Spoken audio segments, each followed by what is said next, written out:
那口枯井。说起童年时的游乐天地，排名第一的要数石桥那一片。关于我的童年，多数有趣的时光都是在那里度过的，当然还有一些不好的回忆为我的童年添了一笔重色。那座石桥位于村落的东边，从桥下的水道上厚厚的青苔可以看出，这座桥已经有些年岁了。水道上下衔接的是水潭，茂密的水草遮挡了水潭的边界，水潭旁边那口枯井也就逐渐的鲜为人知了。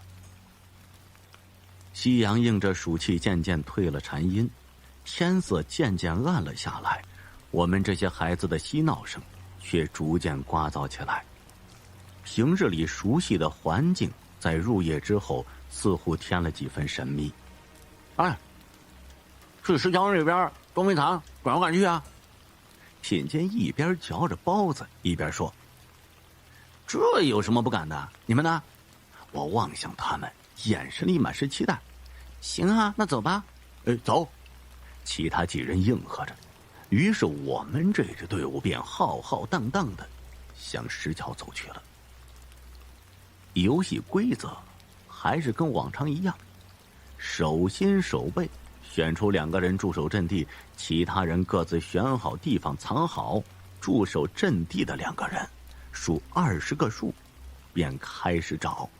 这一轮是我和茂桃驻守阵地，但是还没数到20，便看到佩曼气喘吁吁的跑了回来。你干什么呢？我们都开始找了，你怎么又跑回来了？茂桃嗔怒道。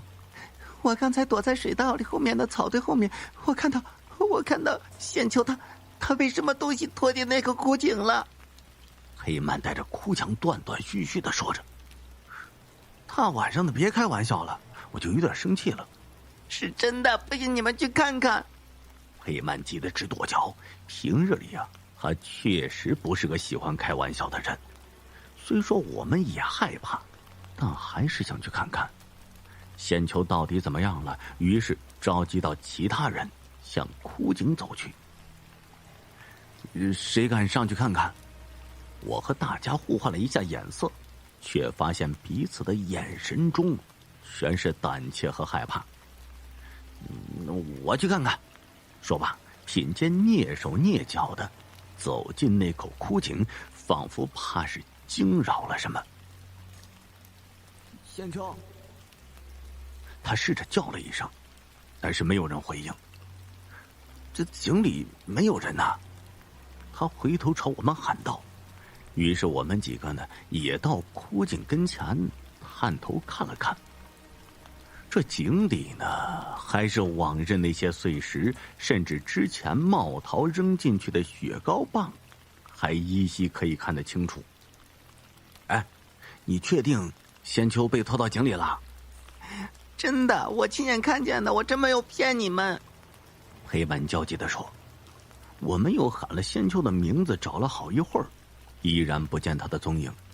气氛和夜色愈发的深重，我们只好回去把这事情一五一十的告诉了仙秋的父母。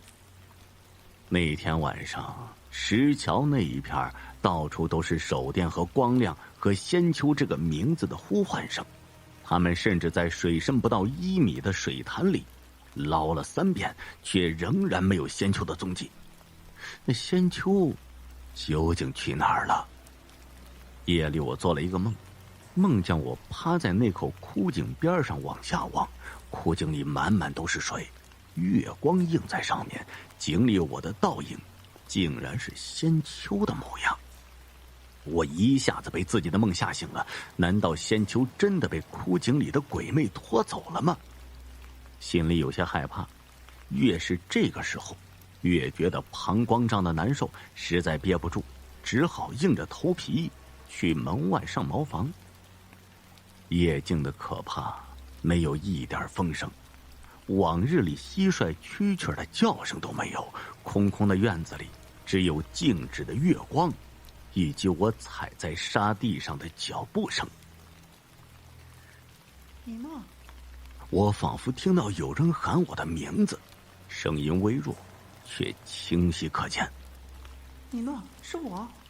那声音依然在周围回荡，我紧张地咽了口唾沫，不敢答应，也不敢挪动一步。米诺，我是仙秋啊。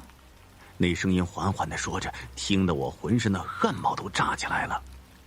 仙秋，我结结巴巴地说：“你，米诺，你过来，我告诉你一个秘密。”仙秋让我过去，可是他在哪儿呢？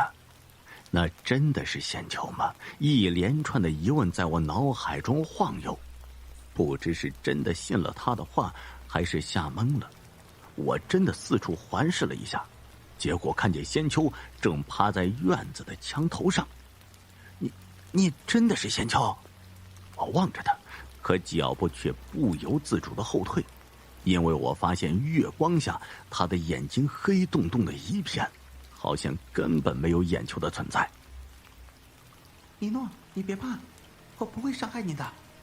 他弱弱地说：“你过来，我告诉你个秘密。”我整个人都懵了，不知道该不该相信他的话，因为眼前的仙秋确实可怕，可是那模样又好像真的是仙秋。僵持了好久，我最终还是选择相信了他。毕竟在我眼中，那个就是平日里病殃殃却从来没有任何敌意的仙秋。终于熬到天亮了，我迫不及待地把昨晚的事情告诉了妈妈。孩子，你是不是病了？妈妈摸了一下我的额头，又试了一下自己的额头。妈妈，我说的是真的，昨晚仙秋亲口告诉我的。妈妈暗自思忖了一会儿，就急匆匆地出去了。过了一阵，外面传来沸沸扬扬的声音，我闻声赶过去，其他几个小伙伴也来了，乌泱泱的一群人围在仙秋家的门口。居然就这样的人呢，真是心狠手辣。早就看他不是什么好东西。哎呀，可怜的孩子呀！村民们各自小声议论着。不一会儿，警察赶到，挤过人群，捞起被按在地上灰头土脸的仙秋爸爸，押上了警车。你是米诺？一位胡子拉碴的警察走了过来，弯下腰问我：“和叔叔聊一会儿好吗？”他和颜悦色地笑了笑。这里还要再说一下这位警官，后来听人说他叫赵青松，那他的故事呢都写在《不合理真相》里，大家有时间呢可以去听一听。那我就说好的，叔叔。我看了看在地上抽泣的仙秋妈妈，又看了看静静躺在那里被白布蒙住的仙秋，肯定的点了点头。对我所述的一切，警察也表示不可思议。这事情虽然蹊跷，但确实是这样发生了。不过，对于事件中的灵异的部分，记录的档案中大概就一概而过了。那晚，仙秋趴在墙头上，说要告诉我一个秘密。米诺，我爸爸把我埋进了我家那口枯井里，你救救我吧。至于那晚跟我们一块玩捉迷藏的仙秋，估计也是不存在的吧。事情总以各种形式告诉我们结果，善恶终有报，生死簿。老张家呢，有一个家传宝贝，从祖宗那代开始传起。据说呀，是从清朝末年的时候，一个算命的先生交给老张家祖宗的，交代他一定要保管好。自从老张家有了这个祖传宝贝以后，从衰败慢慢变得人丁兴旺，在老家汉阳还专门修成了一栋类似于欧式的小洋楼，可把全村人羡慕的呀，一个个都说张家祖坟冒了青烟了，这才有了这番造化。不过张三却是知道，这事儿啊其实跟祖坟没有关系，都是仰仗着老张家这个祖传的宝贝。说是老张家祖传的宝贝，可是张三连宝贝是什么样子都不知道。去问老爹，老爹也是支支吾吾，不愿意多说，只说放心，以后100年之后会把宝贝传给你的。这父亲这么一说，更让张三心里觉得郁闷了。可是张三也不知道父亲把宝贝藏在哪儿了，也没有办法。然而事情就是这么凑巧，在今年7月份的时候，父亲去工地上做工，从工地上摔下来，身体直接插在钢筋里，当场死亡。现在张三更郁闷了，老爹出了意外，说走就走，什么遗言也没有交代，那宝贝更是没着落了。可是张三哪能甘心呢？回到家中就开始在父亲的卧室里搜寻，这不，宝贝没找到，反而找到了父亲的一封信。张三带着疑惑慢慢打开了信，如下：儿子，当你看到这封信的时候，父亲已经不在这个世界了。你一定很奇怪，为何父亲会写下这封信？难道我知道自己的死期？对，没错，我就是知道。说起来，这件事儿还跟咱们家中的宝贝有关。这件宝贝乃是祖传，一代传向一代。我也知道你心里一定有怨，怪父亲为何不把这宝贝早早的传给你。儿子呀，为父告诉你，实际上这件东西乃是不祥之物，是见不得光的，也根本不是什么宝贝，只是外人以讹传讹，如此而已。而我们家族人丁兴旺，实际上并不是靠这件宝贝，而是靠世代的努力，才有了今天的成就。所以为父也劝你做人要脚踏实地，莫要投机取巧。信到这里就完了，这可让张三心里堵得慌。本以为父亲会把宝贝的下落写在信中，现在看来一切都落空了。张三哪肯就此罢休把整个屋子里里外外，就连院子都找遍了，都没找到所谓的宝贝，也让张三深思了。张家就他一个独子，父亲不把宝贝传给他，那会给谁呢？张三眼珠子咕噜一转，突然想到件事儿。父亲还有一个弟弟，张三称他为二爷。二爷今年也70好几了，腿有残疾。父亲生前2个兄弟关系不错，而且父亲出事那天不断和二爷走动，只是当时张三并没有在意。现在想来，父亲会不会可怜弟弟，把宝贝给二爷了？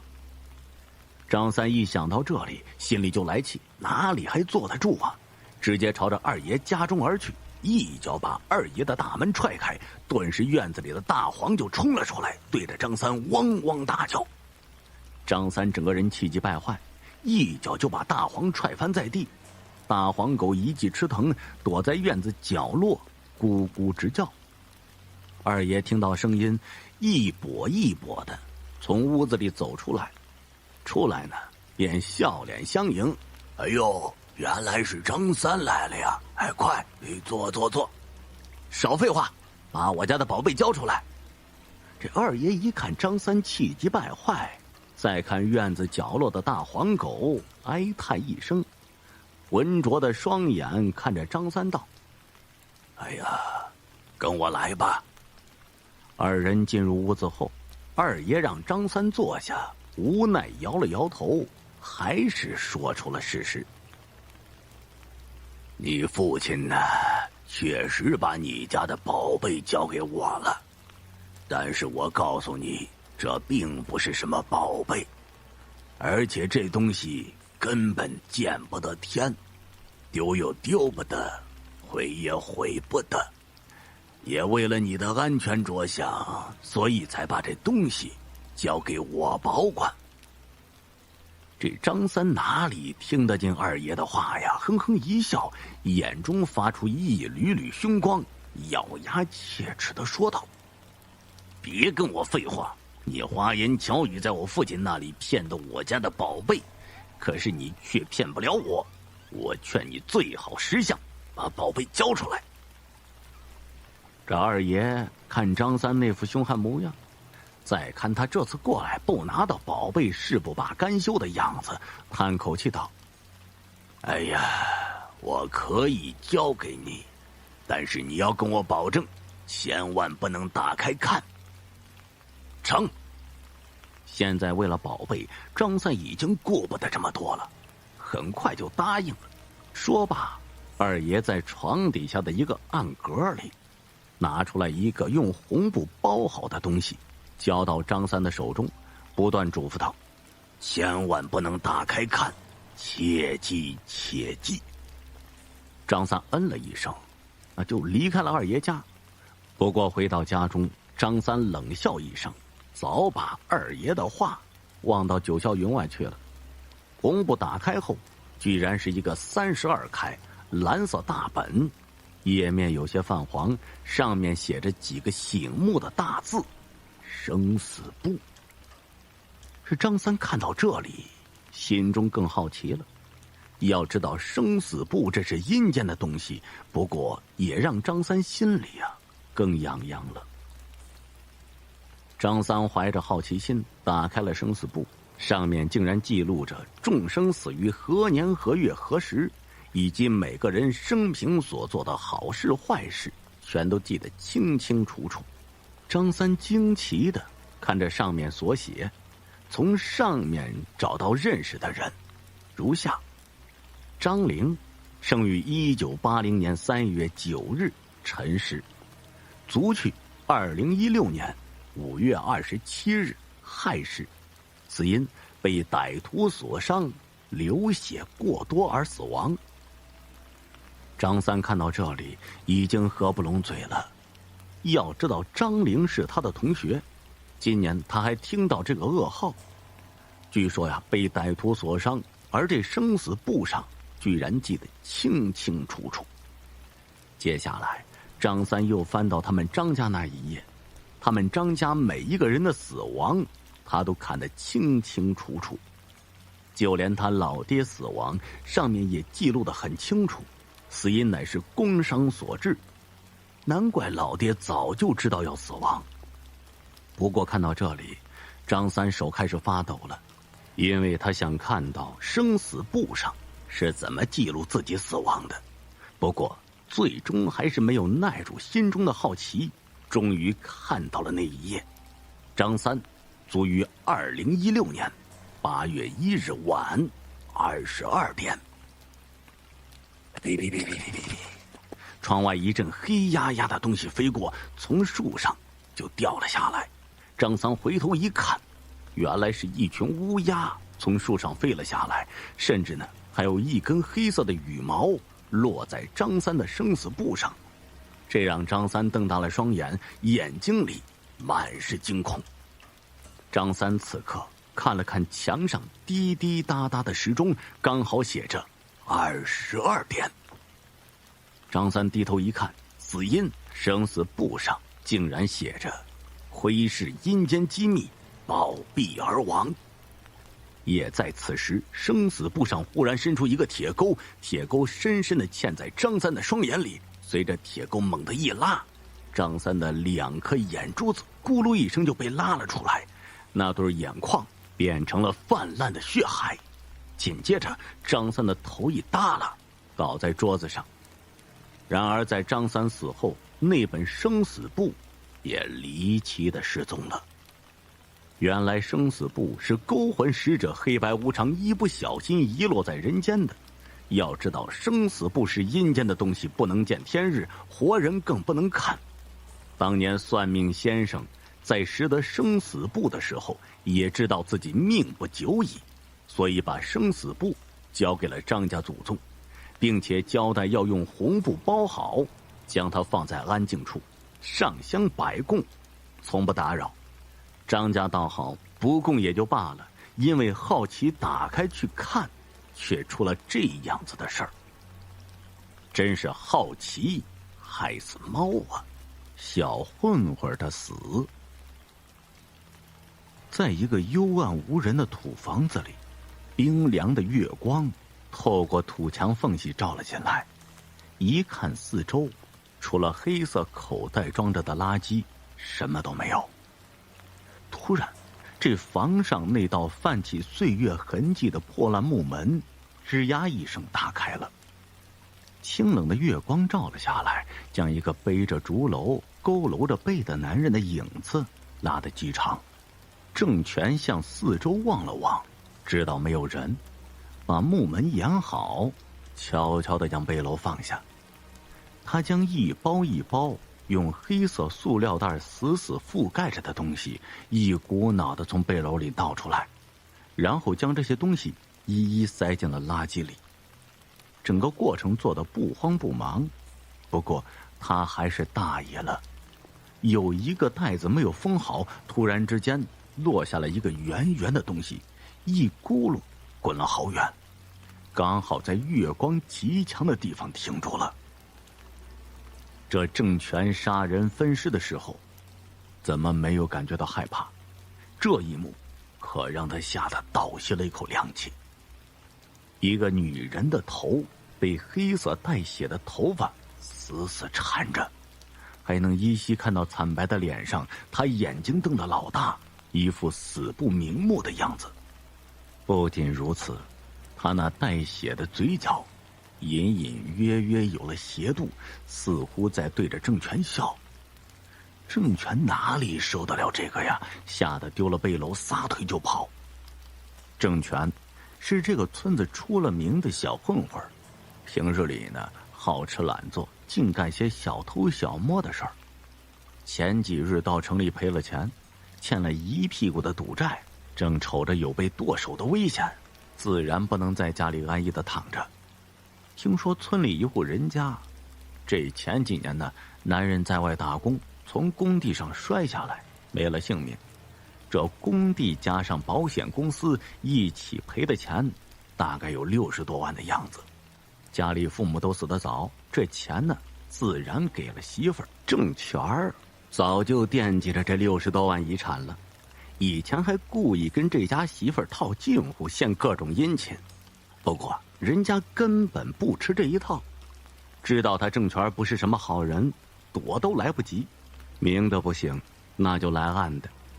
这天夜里，看着邻居们的灯都熄得差不多了，他悄悄从屋里摸出来，借着月光走了几里小路，偷偷窜进了小媳妇儿的家里。这还真不巧，他将小媳妇儿所居住的门悄悄打开，门里有光透了出来，嘿，差点瞎了他的眼。只听得这澡盆子里哗啦啦的流水声，小媳妇儿啊，正在里面洗澡呢，露出来一大半白溜溜的背，差点勾走了郑权的3魂7魄。他一时没控制住，破门而入，将全身带水的小媳妇儿一把扔到了床上。小媳妇儿惊魂未定，连忙用被子掩盖好自己的身体，对着眼前这急着脱衣服的郑权，害怕和恐惧充满了全身上下。他从枕头底下摸出一把刀来，对着郑权吼道：“你快给我滚，否则老娘要了你的小命！”哎呦，小寡妇还挺横是不是？看我不好好收拾你！说罢，他一只手钳住了小媳妇的手腕，用力将她手里的刀夺了过去，朝地上一扔，直接将她压在身底下，一脸淫荡的看着眼前拼死挣扎的小媳妇儿。你说你男人都死了那么久了，在我面前还装什么清高啊？说罢，他就伸手朝这小媳妇儿身上乱摸着。小媳妇儿怎么受得了这样的委屈？一巴掌响亮亮的就扇在了郑权的脸上。趁他还没有反应过来，自己撞死在了床头上放着那木箱的尖角上。小媳妇儿的头上是血流不止，吓得郑权双腿一软，跑都跑不动了。不过呀，才一会儿的时间，他就镇定去厨房找了一把菜刀和几个塑料袋。只听砰砰砰的声音，很快活生生的人被他卸成了肉块。他随便拿了一个背篓，趁着夜里将尸块扔到了张疯子家的垃圾房里。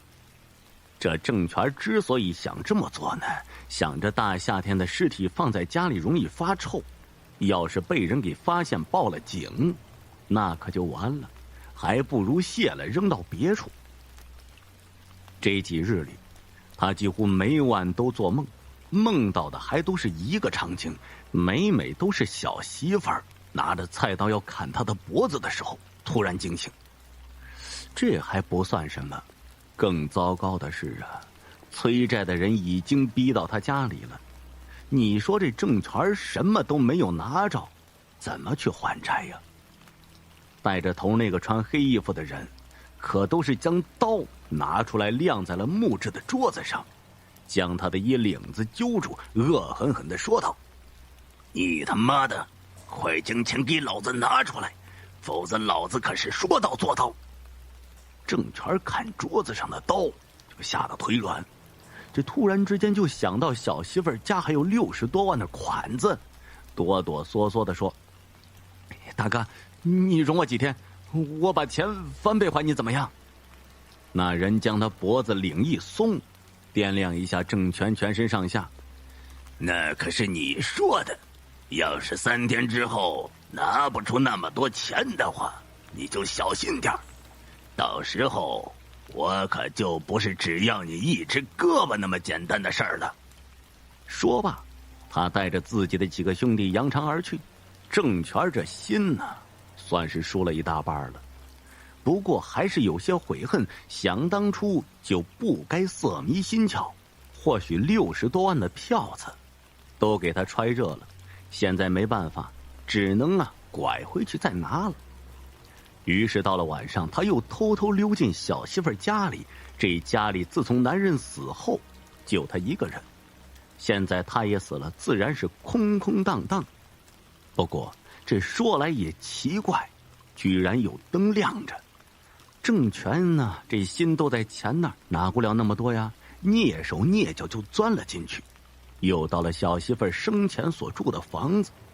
这房子可是朝阳的，加之夏天的暴晒，到了屋里也不该如此阴冷才对，可却让郑权冷得直打哆嗦。他打开昔日小媳妇撞死的木柜，果然呢，全是一沓沓红色的毛爷爷，正高兴着将钱揣到随身携带的口袋里。没想到房间里的灯全灭了，透过月光，一直挂在房梁上的血手突然之间伸得极长，一把掐住他的脖子，朝半空一提。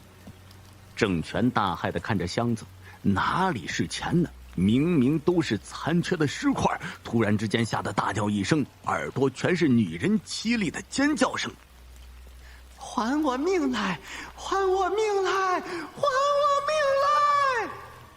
他感觉一阵剧痛，听得砰的一声，2只胳膊掉在地上，而后是脚后跟，是身子，最后是脑袋。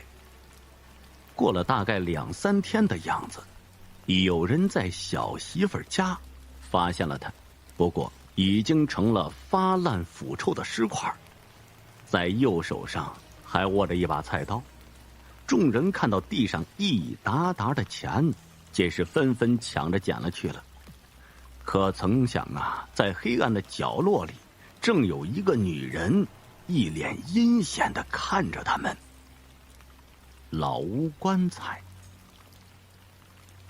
我的村庄呢，是一个人口不过100余的小山村，这里生活平静而祥和，这里还保留着农耕时代的风格，人们日出而作，日落而息。村子里的环境也是十分的优美，青山绿水，再似天上美景。但平静的山村却被接下来一系列诡异的事情给打破了。村东头的老张是10里8村有名的木匠，他制作的家具精良耐用，而且价格便宜。这一来二去，他便在10里8村做出了名气了。平日里有结婚做家具的，白事做棺材的，都会来找他。因此这些年老张也有一笔钱，家庭条件自然没得说。老张膝下只有一个独子，因此一家人对这个儿子很是溺爱，平日里要啥给啥，一家人差点把天上的星星月亮摘下来送给这个宝贝儿子了。在这种溺爱条件下长大的孩子，自然不会好到哪里去。俗话说，富不过3代。他儿子小的时候也没有表现出来啥，除了霸道点儿，别的倒也没啥。可长大了，却让老张操碎了心了。他这孩子吃喝嫖赌是样样俱全，吃点喝点，老张还是负担得起的。可是赌博却像无底洞，不到几年的时间，这个家就被老张的儿子给败坏了。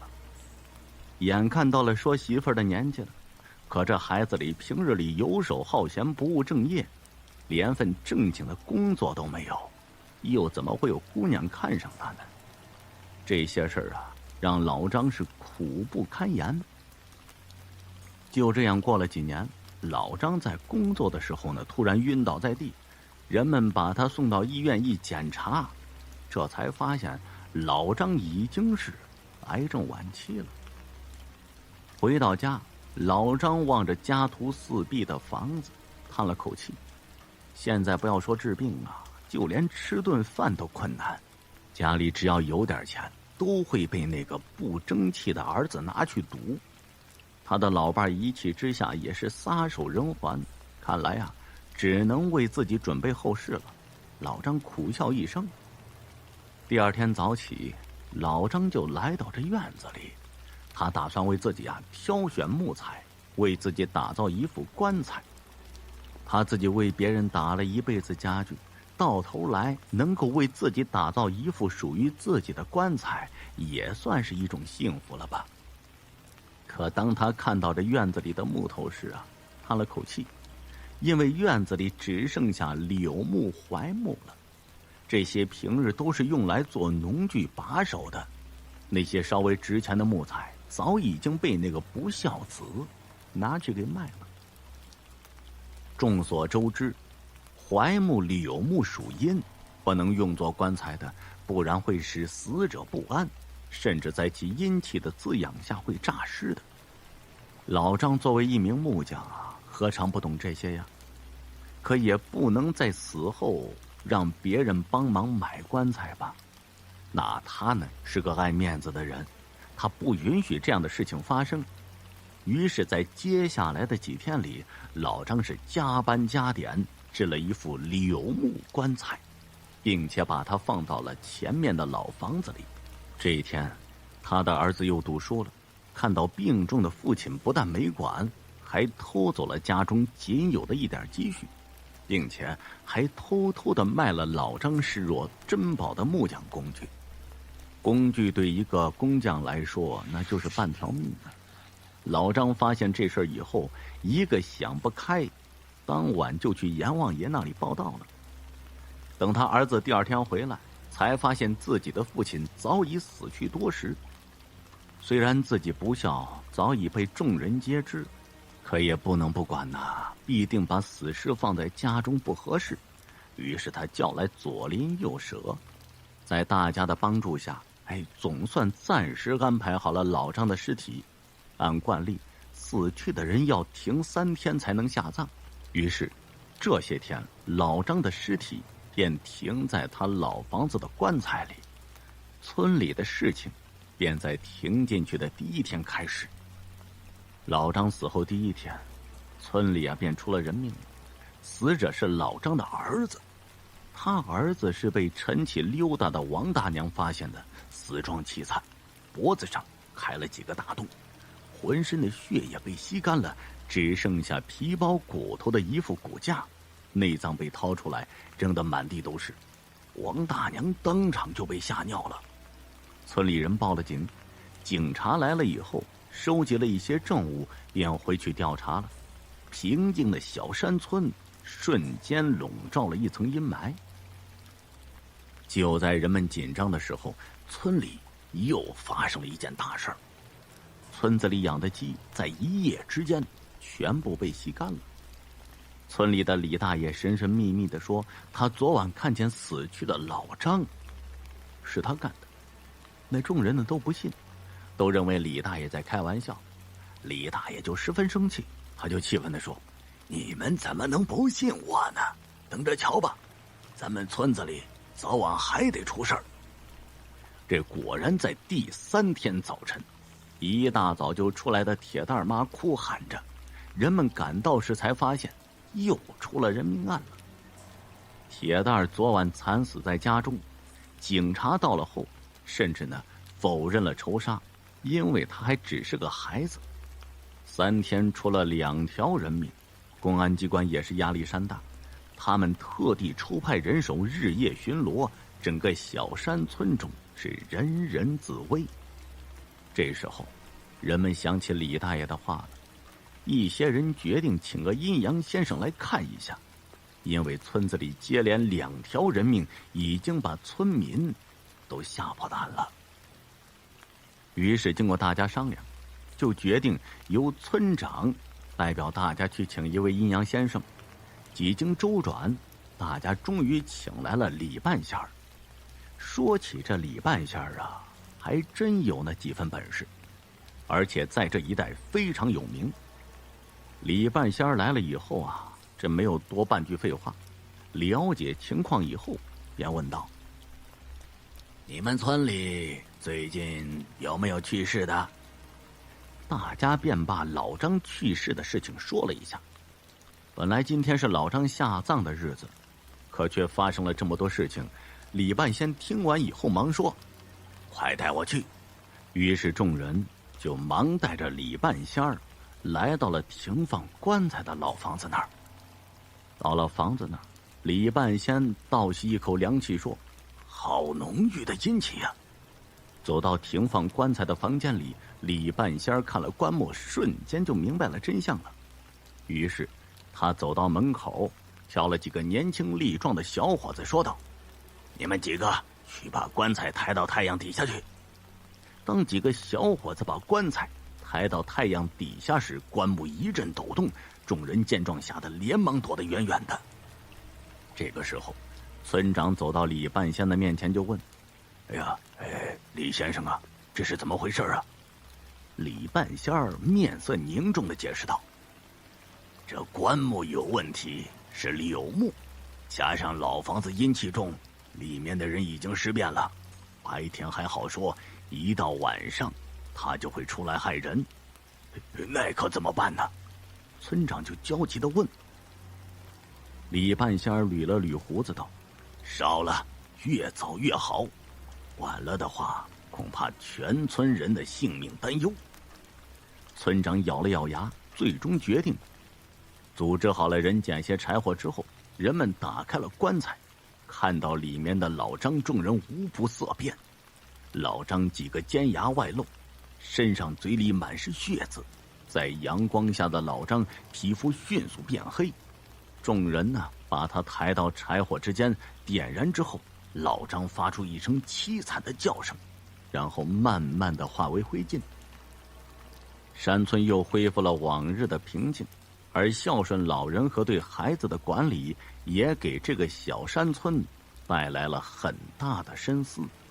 杨树，经历过苦难年代的老一辈人的口中，始终流传着一些祖训：活着戒训，什么晚上不能转身，家里不能种杨树之类的事情实在是太多了，多到我根本讲不完。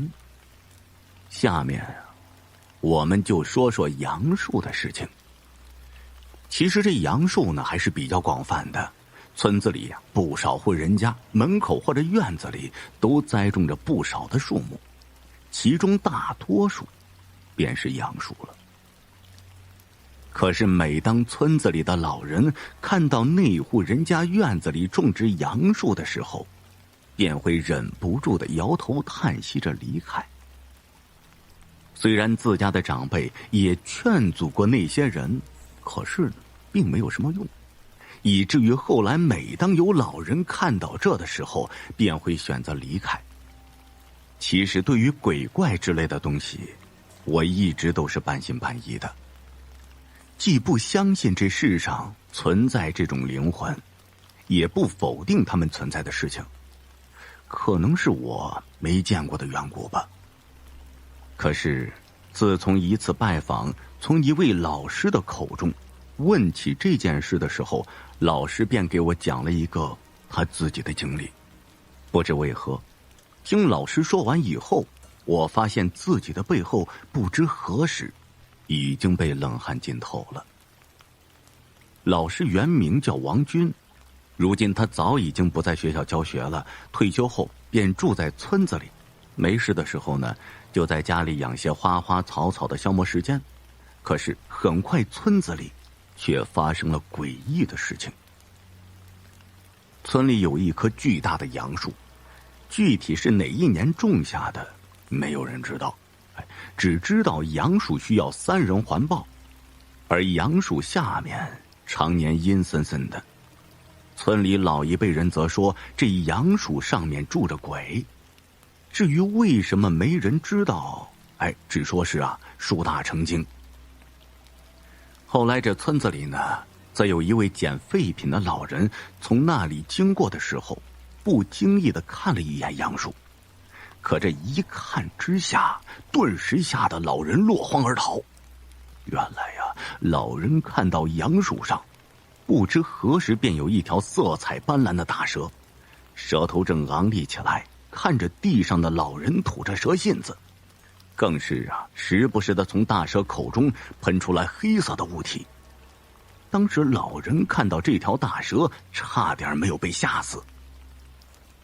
这后来呢，邻村一个老头饭菜晚归的时候，经过村子里的大杨树下，听到有人在喊自己的名字。当时老头就非常疑惑，虽然自己每天都从这个村子里经过，但是认识自己的人少之又少，此时会是谁在喊自己的名字呢？老头朝四周看去，可是除了空荡荡的街道，却没有看到任何人。就在老人感到迷惑的时候，突然那个声音再次响了起来。这次老人听得真切，原来那个声音正是从自己头顶传来的。疑惑的老头抬头朝上方看去，可是当他看清喊自己的人是谁的时候，却是被吓了一跳。那是一个女人，此时女人口中不断地喊着自己的名字，可是女人一边喊自己的名字，一边张牙舞爪地朝自己扑了过来。老头当时就吓傻了，呆立在原地一动不敢动，直到那女人扑到自己身上的时候，老头才觉得双眼一黑，就昏倒在地上一动不动，仿佛死掉了一般。直到第二天早上的时候，村民才发现昏死在树下的老头。当时这人还是比较热心的，当他们把老头送到村里的医务室的时候，村医只是掐了掐老人的人中，老头便醒了。老头是醒了过来，不过神志出了一些问题。醒过来的老头口中说着混话，有时更是站在病床上手舞足蹈，从老头口中却是发出和他性别不符的嗓音。那经过这么多事情以后，村子里的人才意识到不对劲，于是从此对杨树下面呢多了一个香炉，四周常被这烟雾笼罩着，时不时的便有村民来烧香祭拜这棵杨树。这虽然村子里老人觉得是树大成精，树上肯定住着一些精怪，但是村子里的年轻人呢，可就不信邪。在他们的眼中，村子里的长辈都是封建思想太重，才会觉得可能树上住着什么东西。还有的认为是老人们以讹传讹，越说越离谱才导致的。正所谓初生牛犊不怕虎。那天中午，村子里的几个年轻人便一同走到了大树的下面。走到杨树的阴影下面，便可以明显的感觉到和外面不同的温度。就这样，几个年轻人在树下打了一下午扑克，期间更是有好几个年轻人加入进来，直到玩到很晚的时候，少数人才回去，留下胆大的人便决定在杨树下睡一晚，给村子里那些迷信的长辈们看看。感受着树下凉爽的风，几个年轻人呢，很快就睡了过去。可是到了半夜的时候，其中一个人突然听到了身边响起了鼓掌声。坐起来的他朝四周看去，除了空荡荡的街道，没有一个人。陆陆续续躺在杨树下面的年轻人醒了过来，他们从对方的眼中都看出了狐疑，似乎所有人都听到了这个古怪的巴掌声。他们站起来寻找声音的来源，很快便发现声音正是从自己头顶传来的。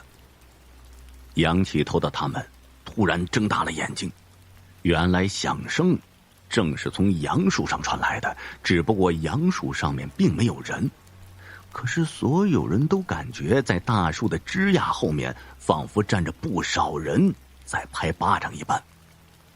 更诡异的是，每片树叶上面都仿佛有一双眼睛紧紧地盯着站在树下的人，在每片树叶的后面更是仿佛立着一支支的白色旗帜。看到这里，所有的人都不禁冷汗直流，直到第一个人拔腿逃跑后，所有人才忍不住抢先离开这里。王军老师给我讲起这件事的时候，我能从他的神情上看出深深的恐惧。显然当时老师便是其中的见证者之一。后来从老师家离开以后，我便朝着老师的村口走去。此时村口有一个花坛，只不过那三人环抱的杨树却不在了。或许杨树没了，但是那些诡异的事情依旧可以发生。或许你家门口的杨树上就有只鬼。好了，这就是我为你讲的杨树。俗话说，前不栽桑，后不栽柳，家中不栽鬼拍手。蛤蟆精。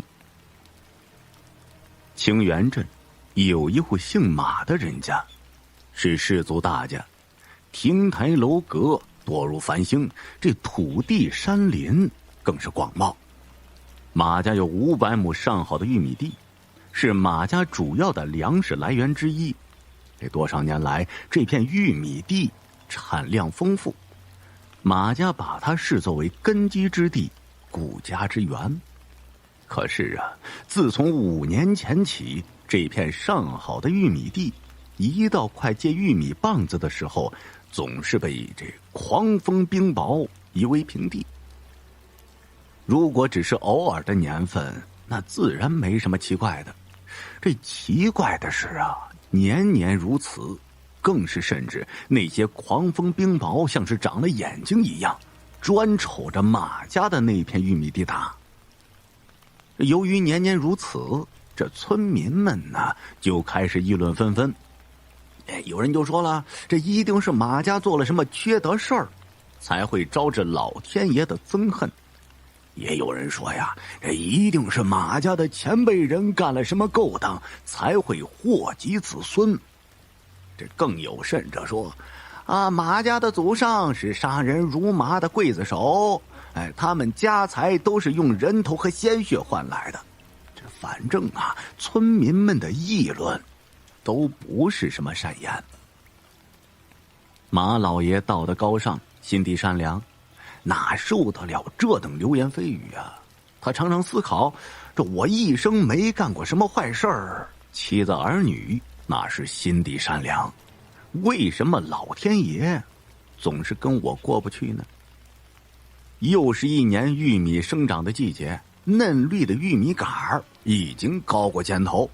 马老爷走在玉米地里，看着水绿的玉米，自言自语道：哎呀，玉米呀玉米，你能告诉我为什么年年遭殃？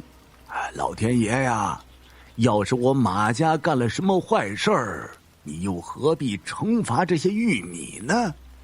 这些玉米可都是无辜的呀。正当马老爷自言自语的时候，原本万里无云的天空忽然雷声大作，咔嚓嚓嚓嚓嚓嚓嚓嚓嚓，乌云四起。还没等马老爷反应过来，鸡蛋大的冰雹就像机关枪一样从天而降，啪啦啪啦啪啦啪啦。马老爷赶紧躲在一块巨石下面，这才躲过一劫。这冰雹过后，马老爷起身去看，500亩玉米是又被夷为平地。令马老爷气愤的是，别人家的玉米没有受到一点伤害。马老爷气愤地回到家，对着老婆仆人丫鬟发火：哎呀，气愤气愤，造孽呀造孽！别人家的玉米丝毫未损，我马家的却被夷为平地。你们告诉我，这是为什么？为什么？这仆人丫鬟谁也不敢说话呀。过了许久，马夫人才说道：又不是仆人丫鬟们干的，你发什么火啊？再说了，你发火有用吗？发火也解决不了问题，咱们应该好好想想该怎么做，老天爷才会高兴。马老爷无奈地叹了口气：哎呀，我不是心疼那500亩玉米，而是气愤那些流言蜚语。马夫人说：哎呀，我知道你气愤什么，但是谁让老天爷跟我们马家过不去呢？一个叫春桃的丫鬟看见主人如此焦急，心中也感到难过。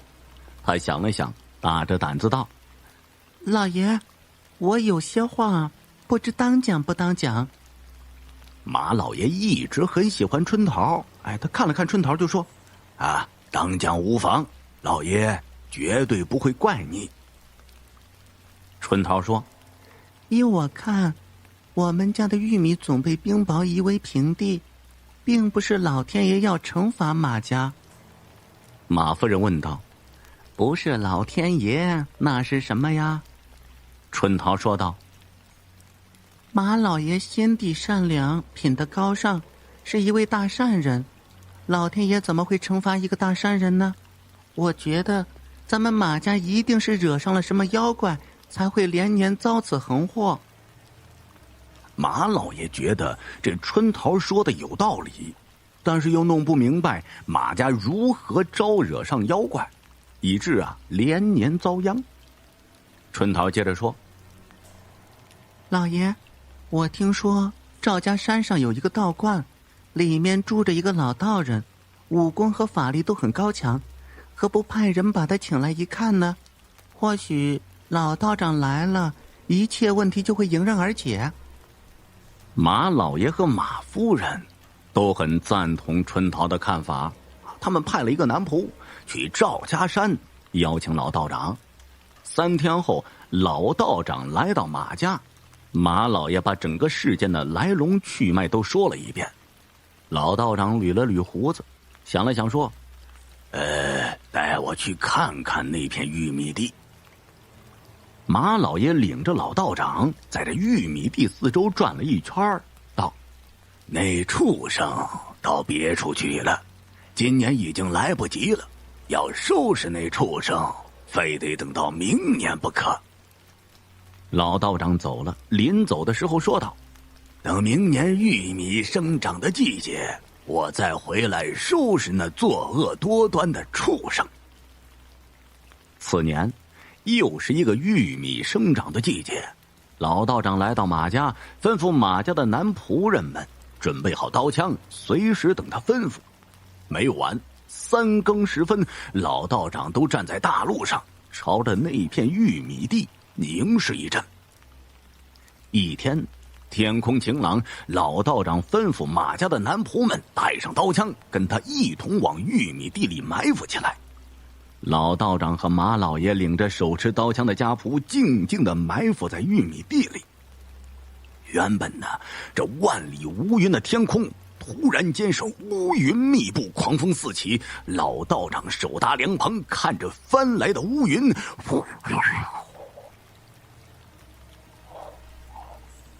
就说道：“那畜生来了，大家伙跟着我，千万不要打草惊蛇。”大家伙手持刀枪跟在老道人身后，朝玉米地的中心靠拢。当大家伙靠近的时候，只见白头老翁手持玉简，跪在一张石桌上，口中是振振有词，正对着天空叩头礼拜。每当老翁叩一次头，乌云和狂风就会增加许多。老道长忽地跳出，站在老翁面前骂道：“大胆畜生，竟敢作恶多端！”这白头老翁吃了一惊，想跳下石桌逃跑，可是已经来不及了。只见老道长把一张驱魔降妖的灵符扔出，钉在白头老翁头上。这白头老翁挣扎着，身上开始冒烟。老道长又扔出一张灵符，钉在白头老翁的头上，道：“妖孽还不现身！”刹那间，白头老翁身子一缩，变成了一只跟山羊差不多大的癞蛤蟆。山羊大的癞蛤蟆愤怒地扭动着身子，一瞪一跃，张开丑嘴朝着老道长袭来。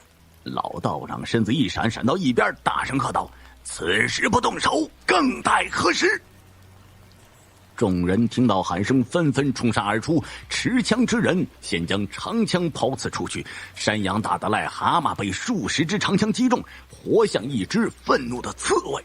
癞蛤蟆更加愤怒了，叽叽叫动着，扭动着身子朝众人袭来。拿刀之人急忙操刀冲杀上去，持刀之人奋力砍杀，经过一番苦战，才把这癞蛤蟆剁成肉酱。自从那癞蛤蟆被剁成肉酱以后，马家的那片玉米地再也没有被冰雹摧残过。当然，人们对马家的流言蜚语也就渐渐平息了。至于这癞蛤蟆为什么非得袭击马家的玉米地呢？有知道的吗？村中大仙。我爷爷以前是住在乡下的，后来家里富有了一些以后，才搬到了县城里。听爷爷说，我们家在乡下的时候，虽然不算穷，但也不算富有。平常帮着邻村打一些家具，勉强可以糊口。后来一天晚上，我闲着在家没事儿，便缠着爷爷给我讲讲以前乡下的事情。因为我以前听父亲说过，爷爷在乡下的时候没事就爱坐在村口给别人讲故事。爷爷，你给我讲个故事嘛。我抱着爷爷的胳膊直摇晃，可怜地说道：“你想要听故事啊？”爷爷此时坐在客厅看电视，听到我说的话，便将电视的声音给关掉后，看着我问道：“我想听鬼故事，你会不会讲啊？”我眼巴巴地看着爷爷，因为在我的印象当中，爷爷是一个喜感十足的人，这平常说话也会让别人哈哈大笑起来。那你不怕晚上睡不着觉吗？爷爷犹豫了一下，便吓唬我：“不怕，爷爷你讲吧。我听到爷爷吓唬我，根本就不怕，因为我在晚上的时候经常躲在被窝里偷偷听左手大神讲的鬼故事。那鬼故事啊老好听了，这起初听的时候有一点害怕，但是听多了就上瘾了，觉得也没有那么恐怖。爷爷清了清嗓子以后呢，便缓缓地讲了起来。为了大家听着方便，下面呢以第一人称来代替爷爷。我们家原本是住在县城北面10几公里的花田村，这村子附近一共有3个村子，各个村子里的人都非常熟络，只要是结过婚的人都互相认识。我在村子里是做木工的，不仅在村子里声名远扬，邻村的人结婚，这活力大家具也都会来请我，而我呢也乐意帮着他们打家具。那个时候整个中国还很穷，所以我帮他们打家具呢，并不收他们1分钱，而是在东家吃一顿就可以了。记得我那天早早的起床去主家干活，由于起得比较早，我到地方后呢，正好碰到主家的主人在吃早饭，便打了个招呼呢，就准备去干活了。哎，老刘，你过来吃点啊！坐在屋子里的东家看到我，便招呼我过去。我走过去，盛了碗稀饭，便坐在椅子上喝了起来。这农村的人并不像城里人那么虚伪，他既然让你坐下来吃饭，那就是真心实意的。等我将稀饭喝完以后，便将碗放在桌子上去干活了。由于是3格柜子，所以需要在东家干4天左右。东家的老婆吃完饭以后，便去村口买肉去了，而我则在东家里忙活着。直到中午的时候，东家的老婆喊我吃饭，我才停下了手中的活计。这中午吃的呀是猪肉炖粉条，这当时没什么吃的，只能买一些肉和粉条子放在一起炖炖，就是一锅香喷喷的饭菜了。那天中午我一口气吃了3碗，这东家的老婆还笑我慢点吃，没人跟我抢。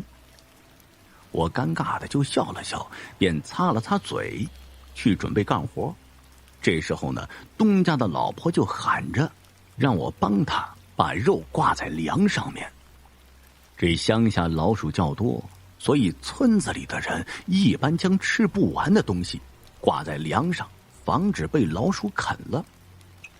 当时我接过东家老婆递过来的篮子，就挂在了梁上。再次询问后，知道没事，便去干活了。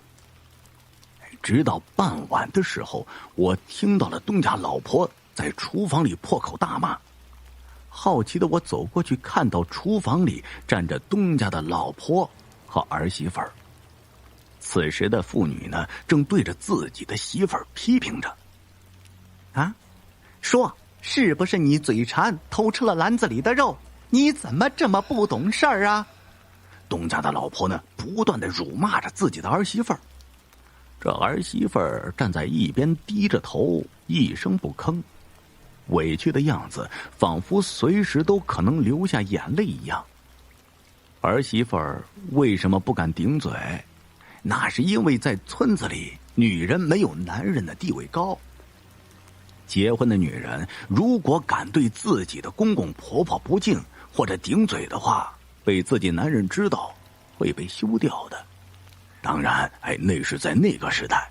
现在的妇女啊，可是顶大半边天呢。见到是别人家的事儿，我也不好掺和，便转身呢回到屋子里忙自己的活计去了。可是接下来的几天都会看到东家的老婆骂自己的儿媳妇儿。这样过了3天，我也算是听明白了，原来是东家老婆挂在房梁上的面肉总会无缘无故的少一块，怀疑是自己媳妇儿嘴馋偷吃了，他便一天天的骂他。直到在最后一天的时候，我还在屋子里忙着柜子的事儿，只剩最后一点了，但是柜子太沉重，我需要找人帮忙把柜子从地上抬起来。走出屋子以后，我便看到空无一人的院子，便打算去找邻居帮忙。可是当我走到厨房的位置的时候，却听到一个奇怪的声音，仿佛是人在舔嘴巴一般。疑惑的我悄悄地走到厨房的门口，想要推门进去，但是这手摸在门上后，我意识到不妥。如果厨房中真的是东家的儿媳妇儿，那被我撞到岂不是很尴尬？想到这里，我便在这纸窗上挖了一个小洞，将头贴在了上面。等我看清楚里面的情况以后，我便觉得自己双腿发麻，站在原地就不知所措了。因为我透过小洞看到厨房里面并不是东家的儿媳妇儿，而是一条黑色的狗和一只黄鼠狼。此时黄鼠狼站在狗的背上，上面呢正在用爪子勾着半空中的篮子。只见这时候大黑狗慢慢的直立起来，而它背上的那只黄鼠狼也抓着绳子，顺着绳子爬到了房梁上。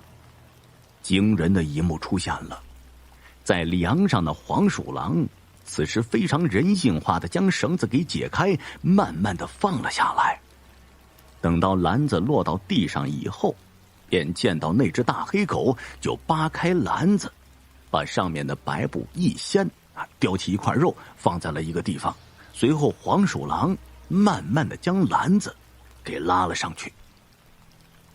我看到这一幕后，腿就麻了一下，失去平衡，狠狠地趴在了窗户纸上面，将纸窗给撞了个窟窿。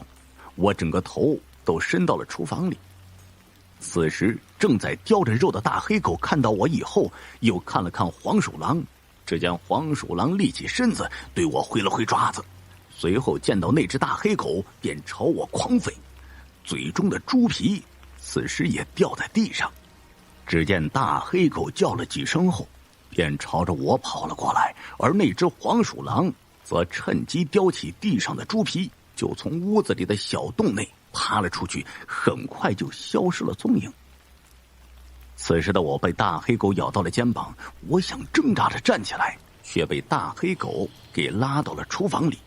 我见自己不反抗就要被大黑狗咬死了，就在我站起来抓着大黑狗的尾巴，便听见身后传来了惊呼声。我转身看见东家的儿媳妇儿，此时我非常窘迫，因为此时我抓着大黑狗的尾巴，而大黑狗趴在地上呜呜的低叫着。我也不便过多的解释，招呼东家的儿媳妇儿帮我把柜子从地上抬起来后，便离开了他们家。后来听说他们家的肉总是丢失，直到现在都不敢存肉了。知道这件事情的我呢，犹豫着要不要将那天看到的事情告诉东家，但是呢，想到黄鼠狼报复性极强，就忍着将这件事埋在了心里。直到我搬到县城里，那户人家的肉依旧会被黄鼠狼和大黑狗叼走。皮挂。二丫是村里最漂亮的姑娘，标准的鹅蛋脸上有一双大而明亮的眼睛，挺拔的鼻梁加上樱桃似的小嘴，背后总是编着个麻花辫似的大粗辫子，很是招人喜爱。二丫是个爱美的姑娘，总是能通过简单的打扮把自己收拾得漂漂亮亮的。只是这二丫家里并不富裕，没有好看的衣裳，总是穿的破烂的衣裳。二丫多么希望自己能够有一件漂亮的衣服啊！某一天，二丫去附近的山上寺庙拜拜，希望自己以后的生活能够更好。山路崎岖，高低不平。二丫虽然早已习惯了山路，但是下山还是耽搁了不少时间。当二丫快到山脚的时候，天已经黑了。二丫有点惴惴不安，毕竟是一个漂亮的大姑娘，要是遇到什么不怀好意的无赖……忽的，漆黑的夜里传来一丝微亮的灯光。二丫心里想着，这哪来的灯光啊？难道是哥哥看天黑不放心自己，所以来接自己回家？怀着疑惑，二丫慢慢地向着灯光的地方走去。走近一看，这才发现在一盏发着微光的油灯下，一个老婆婆正在摆弄着地上的衣服，一些绣着花花草草的红皮褂子摆成一排，整整齐齐的放在一块塑料布上。哎呀，姑娘啊，来看一看这些衣服吧，都是老婆子我辛辛苦苦做出来的。那位婆婆一看到二丫走近，就满脸堆笑的招呼。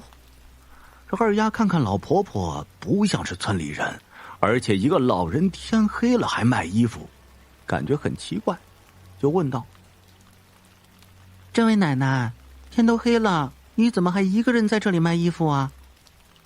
这老婆婆听了呀，就长长的叹了一口气，抬手抹了抹自己的眼睛，连带着哭声说道：唉，老伴儿去世，无儿无女，还好啊，有一手做衣服的本事，只盼着能卖几件衣服来养活自己。这不是今天还崴了脚来迟了，到现在呀，还没有卖出去衣服，只能在这里再待一会儿，看看能不能卖出去。说着就转过头看着二丫，热情地说：姑娘啊，你真漂亮啊，要是能穿上老婆子的衣服，绝对能迷倒一大群小伙子。这老婆婆边说呢，边从地摊上拿出一件绣着黄灰蓝三色的奇怪大花朵的红皮褂子，比划着让二丫穿上试试。二丫摸了摸褂子，入手是细腻柔滑的布料，里子有一层薄薄的绒毛，暖洋洋的。这皮褂子穿上一定很舒服，可是啊，这么好的料子一定要不少钱吧？二丫就皱起了眉头，有点可惜，又有点遗憾。虽然自己很想要，但是自己却没有很多钱去买，只能抱歉地对着老婆婆摇了摇头。老婆婆急着问道：姑娘，你再看看，这料子很好啊，穿上既保暖又舒服，能穿好几年呢，还会跟新的一样。要不这样，我这件呢本来卖10块的，现在天也黑了，我也该回家了，给你算便宜一点，8块，这么好的褂子能买到，姑娘啊，你可是占了便宜的。这二丫听了老婆婆的话，有些心动了。自己好久没有买过新衣裳了，而且这褂子呀是真漂亮，又舒服。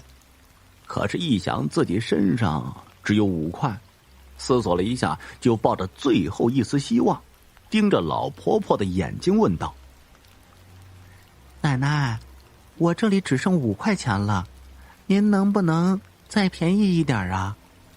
老婆婆有些为难，看了看二丫，咬咬牙说：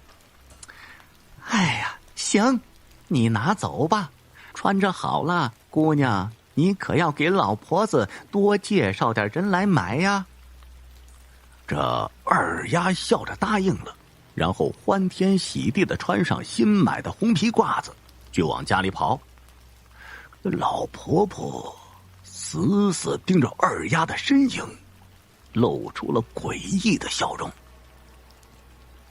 二丫穿了一件漂亮的红皮褂。这个消息迅速传遍了整个村子，大家都来看。这二丫满脸堆笑的向人们展示着自己身上的红皮褂，大家都很羡慕二丫漂亮的脸蛋儿，加上漂亮的衣服，比城里的姑娘还要美。二丫高兴极了，就更加喜欢这红皮褂，甚至到了晚上睡觉的时候都不脱了。1个月过去了，二丫觉得自己可能是胖了，这红皮褂穿在身上竟然会感觉有点紧了。为了美，二丫决定以后晚上不再吃饭了，一定要保持苗条的身材。晚上二丫不吃饭，当大家都在吃饭的时候，二丫就跑到自己屋子里去照镜子，看到镜子里自己仍然那么漂亮，就偷偷的乐，就忽然感觉后背痒痒的，蹭了蹭，还是感觉有什么毛发在后背上扫来扫去，弄得二丫这背后好痒。二丫把手反伸到后背去挠痒痒，这舒服多了，也就没多想，放回镜子就去刷碗去了。等到大家都休息了，二丫打算脱了自己的红皮褂，打算看一看怎么回事儿，是不是由于自己好久没洗长虱子了。二丫解开扣子，正要脱衣服的时候，却发现这衣服竟然拉不开。二丫不解地看了看自己的红皮褂，扣子已经解开了呀。自己用力去脱衣服，衣服很容易就脱了下来。二丫长舒了一口气，果然是自己刚才没用力的原因。二丫把这红皮褂拿在手中，打算在灯下的仔细的找找，看看有没有虱子。刚把红皮褂反过来，就看到这红皮褂的背上竟然变得破破烂烂的，像是被人用刀子给划烂了一样。怎么会这样呢？二丫抱着红皮褂，很伤心的趴在床上哭泣，哭着哭着就睡着了。第二天，二丫的家人发现天亮了许久，为什么这二丫还不起床呢？二丫的哥哥呢，就跑去二丫的屋子门口叫二丫。过了许久，还是没听到二丫的声音，屋子里静悄悄的。最后，二丫家人一起把门撬开，却发现屋子里一地的血。二丫半趴在床上，后背已经被血水模糊了一片。仔细一看，是腰部以上、脖子以下，整个的皮都已经没有了。二丫的脸上还挂着泪水。办理二丫丧事的时候，他的爸爸就想到了红皮褂，想用二丫最喜欢的红皮褂陪葬。这时候大家找遍了二丫的屋子，甚至家里所有的地方也没找到二丫生前最喜欢的红皮褂。在村外一个偏僻的水坑里，一位老婆婆正面带微笑的清洗着一件红皮褂子。一件怪事。我胡家后面有一个村，是姓邓的。这邓村的正中央有一个水库，长400米，宽100米的样子。1997年，那年暑假非常炎热，我有很多次约了同村和邓村的人一起去水库洗澡，可是被妈妈发现后，严厉的训斥了一顿。从此对我是严加看管，不准我再去水库一步。他说那水库淹死过好几个小孩，被淹死的人需要找替身，于是去水库洗澡就有可能被脏东西拉进去。我想哪有这样的事儿啊，不过是大人们吓唬小孩的手段罢了。我那时小，不像现在这般忧郁懦弱，心里怎么想便怎么做。妈妈越是不许我去水库洗澡，我的这心里呢就越好奇，有种与妈妈对抗的野性。那天晚上，趁着父母睡熟，我掀开被子准备起床，4岁的妹妹惊醒过来，我吓了一跳，急忙把她哄睡了。我蹑手蹑脚把门栓打开，轻悄悄地出了门去。一踏出屋外，浑身如火大射，身体仿佛可以飞起来了。要知道，我已经1个星期没去水库洗澡了。这同村的胡小霞已经在村口等了很久了，见到我就立刻催促着我朝水库奔去。因为我们还约了一个邓村的男孩，这次行动还是他提出来的。可惜呢，源于时间久远，他的名字已经忘了，姑且叫他邓娃吧。这我们刚刚跑到水库，邓娃已经在水库里游泳了，他的衣裤抛在水库边上，他一脸惬意的朝水库中央游，这一面朝我们招手：“胡小霞、胡鹏，快点啊！”胡小霞满脸都是兴奋，除掉衣裤便往水库中间游去。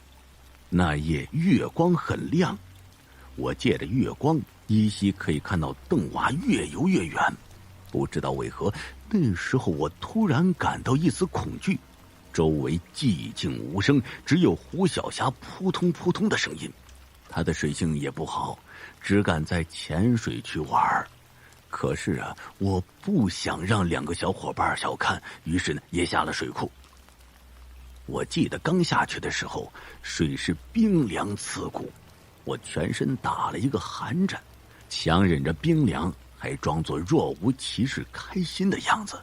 这个时候，邓娃也许觉得一个人无趣，慢慢又从水库中央朝我们游了过来，一边游一边故意使出各种古怪花样。他家离水库最近，关于水性我自叹不如。你们看，邓娃一声高叫，我和胡小霞齐齐看过去，只见他双手后仰，肚皮朝天的游着，他在仰游。我当时想，自己就算正常的游也游不了多远，邓娃仰游都这样自如，心中又是羡慕又是嫉妒。正当我和胡小霞看得出神，突然邓娃哇的一声大叫，身体开始下沉去。他双手双脚拼命乱扑，可是身体沉得更快。转眼间，邓娃便沉了下去，水面还荡起一阵眩晕。我和胡小霞被这突如其来的事故给吓呆了，一时间竟然不知所措。等清醒过来，发了疯似的朝着邓娃沉落的方向游去，一面大叫邓娃的名字。我和小霞2个捏着鼻子，咕咚一个猛子。可是水里眼力之所及，只有黑黑的一片，却哪有邓娃的影子呀？我吓坏了，竟然哭了起来。胡小霞也是脸色铁青，我哭着嚎叫：“小霞，小霞，邓娃淹死了，肯定淹死了！”一边哭，2人一边往岸边快速游去。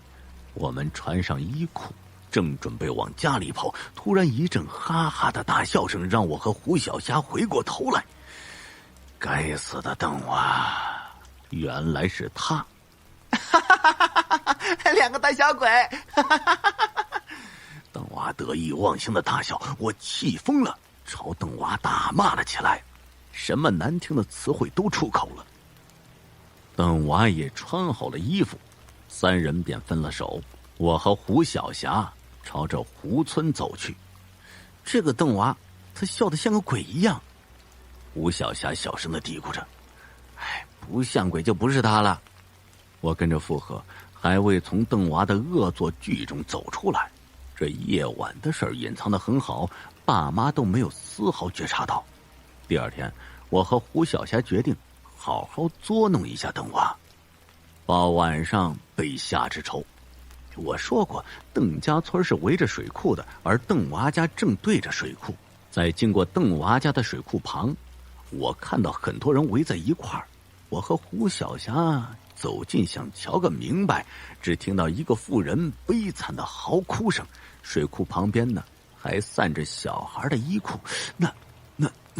那不是邓娃吗？我一时急了，急忙推开拥挤的人群，钻进人堆中。只见地上躺着一个孩子，赤身裸体，眼睛鼓得大大的。那是邓娃。我一时吓得不明所以，害怕之极，只好从人群中退了出来。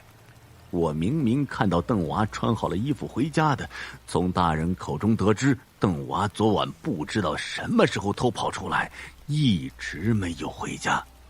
今天早上被人发现泡在水中的尸体。这件事儿很奇怪，事后我常常想，也许是我和胡小霞走后，邓娃又一个人跑出来游泳，也许邓娃那次不是吓我们，而是真的淹死了。不管是哪种情况，有一点我至今也忘不了，那就是胡小霞的一句话。她说，这个邓娃他笑的也像鬼一样。村口的古井第1集。1938年，一个和谐的村庄，村里人日出而作，日落而息，享受着大自然带给他们的快乐。他们不知道将有一场屠杀正在快速的接近他们。就在这天，他们本以为和谐的日子就被枪声给打破了。正在院子里嬉戏的小孩和聊天的妇女吓得惊慌失措，各自跑回了自己家躲着。这追过人来了以后，就把村里的人都叫了过去，在一个坝子上站着。这有的父母呢，把小孩藏在地窖里或者是地洞里。追过人说了一些乱七八糟的东西以后，将那些比较壮的男人和妇女、小姑娘抓到一边，其他老年或者比较小的小孩呢，则被乱枪扫死。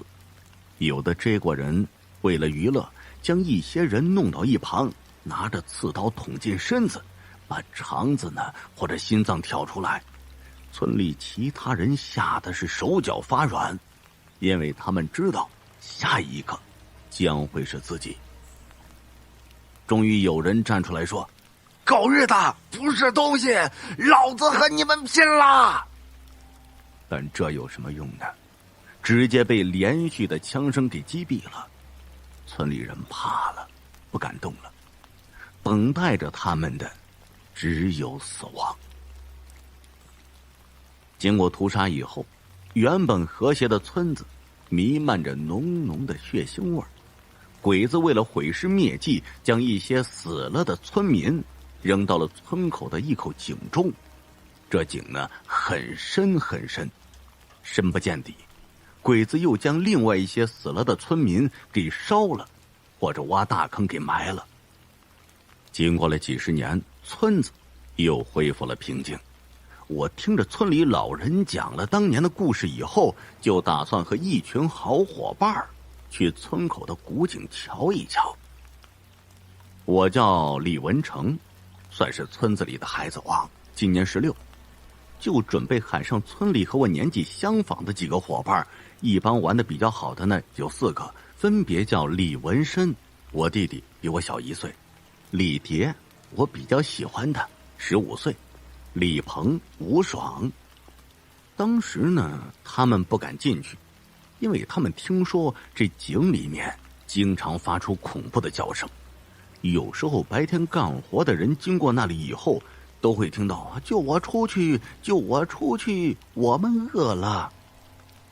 这村里人对那口古井都是避而远之，没人真正的敢看过那口古井。据说现在那口井是一口枯井，以前里面的水是很清澈的。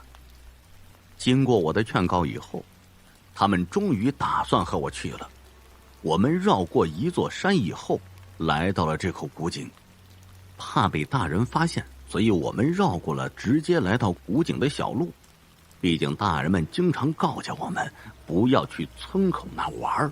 我说哪里像他们说的那样可怕呀？明明就没有叫声。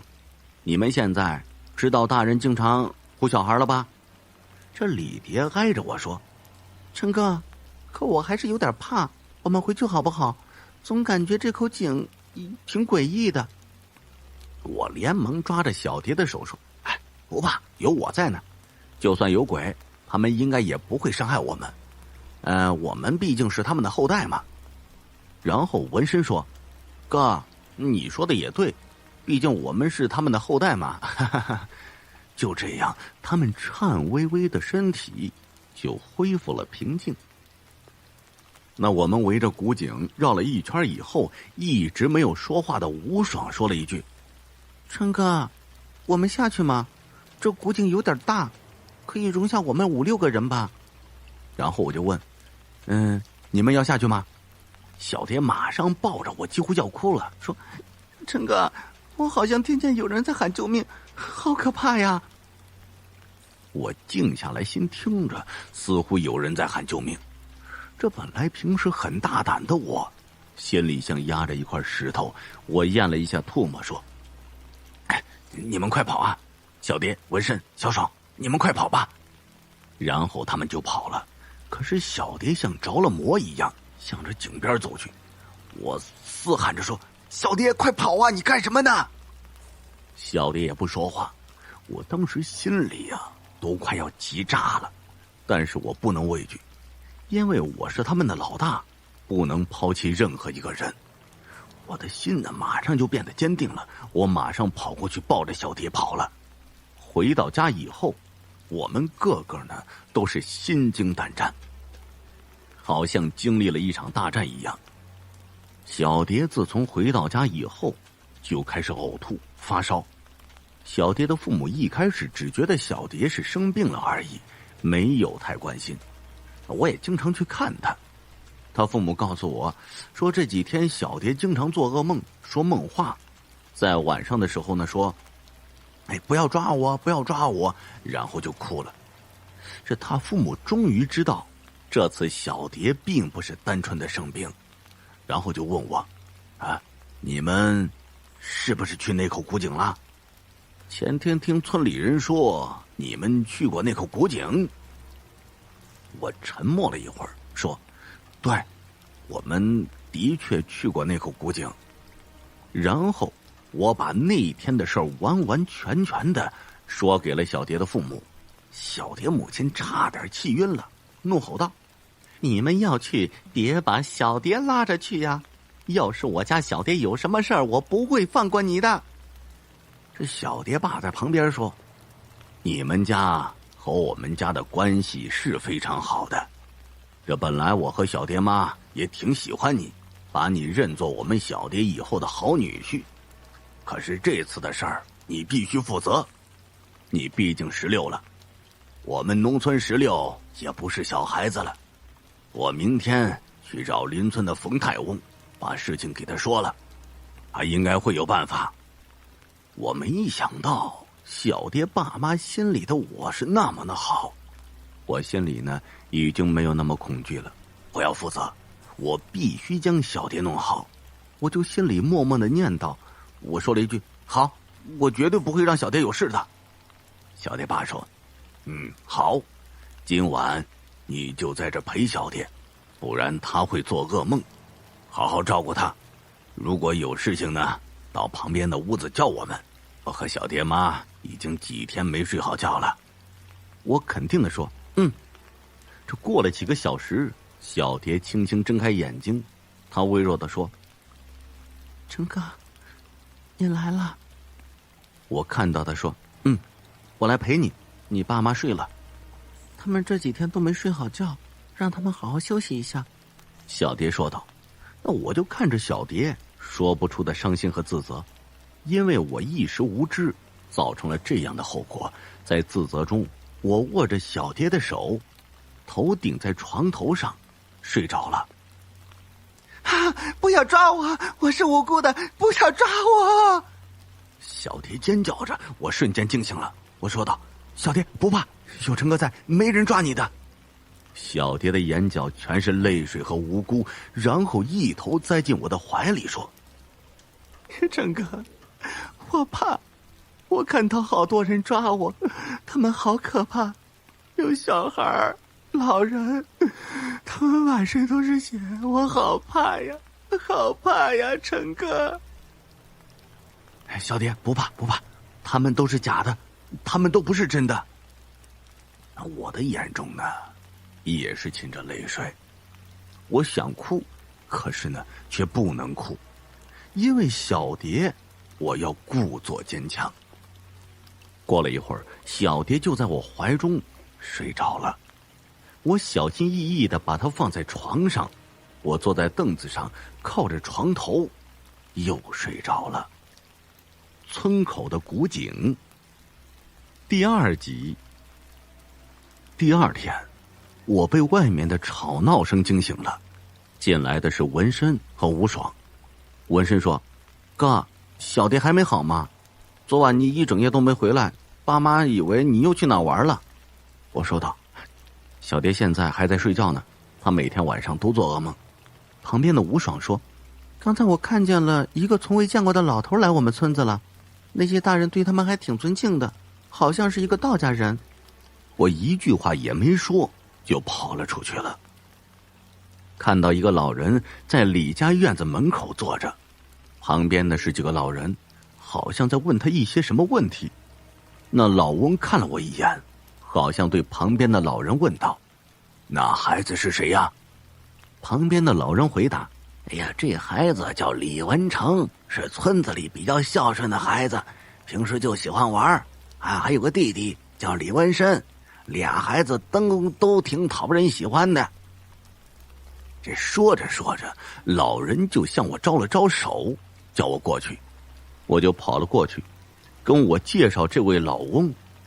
啊，这位呢是邻村的冯太师，有名的风水大师。我就恭恭敬敬的问好：“冯太师好。”冯太师说：“哎呀，这孩子真讨人喜欢。”我就答道：“谢谢。”然后拉着我到一旁，对我轻声说：“你最近是不是遇到什么不好的东西了？我看你身上有煞气。”我沉默了一下：“大师，你能帮我看看吗？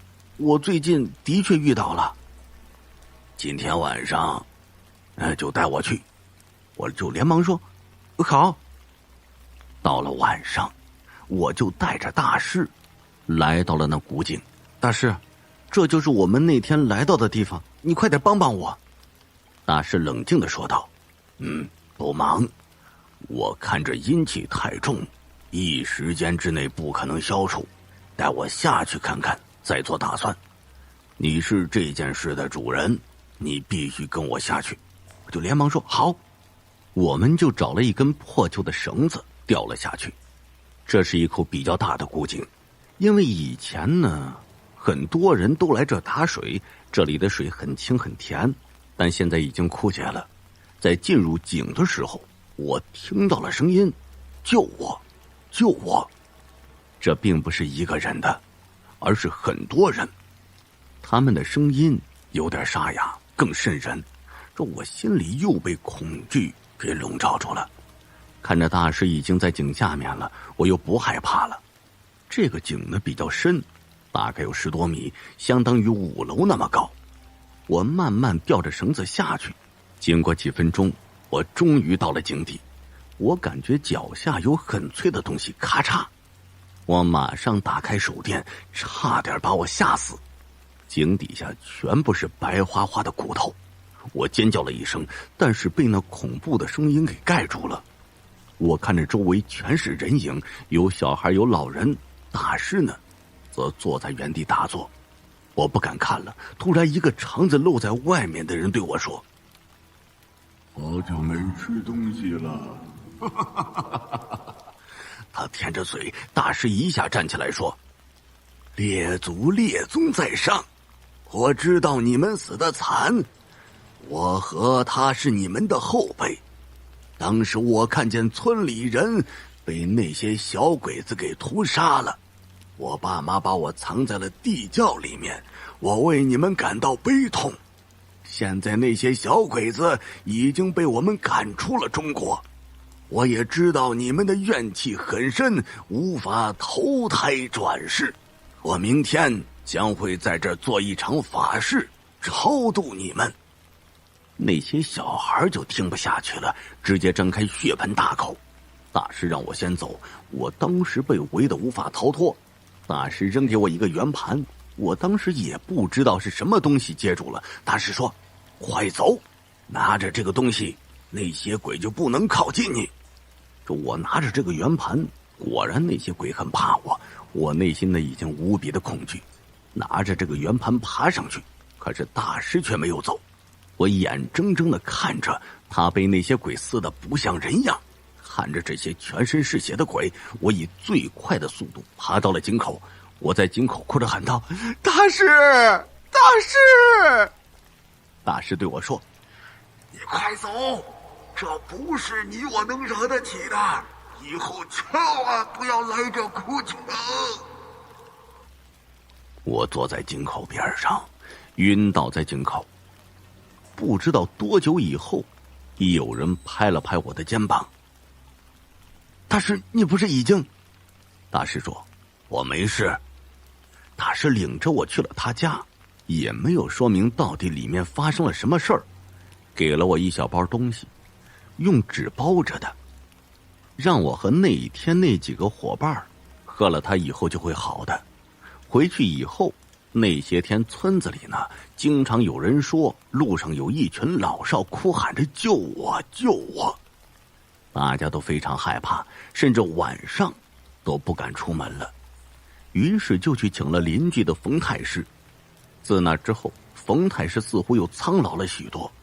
冯太师说：“后天就不会有事儿了，这几天晚上不要出去，不然会出事儿。”果然，就在当天晚上，村子里的李昊天就出事了，被人发现了身上的肉已经没有了，非常的血腥。村子里的人都非常害怕，晚上上厕所都是在屋子里解决，屋里放着粪桶。到了后天呢，村里人聚集在那口古井，可能是因为人太多，而且是大白天，这井里呢没有发出叫声，异常的安静。到了晚上，叫声就从井里传了出来，异常的恐怖。每个人都听了以后身上哆嗦。只见大师拿了一炷香，把井边一周插满了香，然后让大家放好祭品，对着古井跪下祈祷。